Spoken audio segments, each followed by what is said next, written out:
আমি আপনাদেরকে বলতে চাই, ইলেকশনের ক্যাম্পিং করেছি আমরা সারা বাংলাদেশে।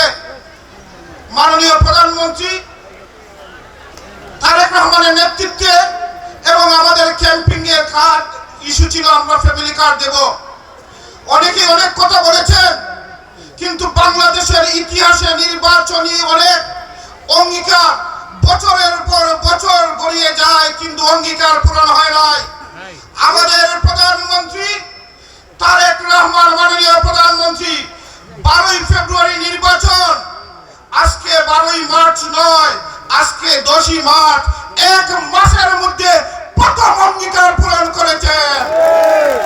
আজকে এই অঙ্গীকারের মাধ্যমে প্রমাণ করে বাংলাদেশে যতগুলি অঙ্গীকার বিএনপি তারেক রহমান করেছেন, প্রত্যেকটি অঙ্গীকার বাংলাদেশের জন্য, বাংলাদেশের জনগণের জন্য বিএনপি তারেক রহমান পূরণ করবেন ইনশাআল্লাহ।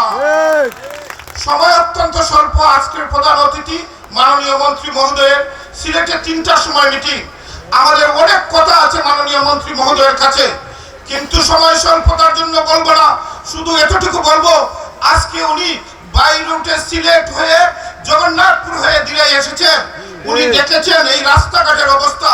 আমাদের অত্র এলাকার মানুষ, অত্র এলাকার মানুষ রাস্তা চায়, কালভার্ট চায়।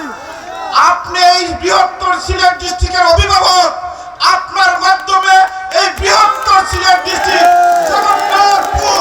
জগন্নাথপুর দিয়ে সুনামগঞ্জ প্রত্যন্ত অঞ্চলের উন্নয়ন দেখতে চায়।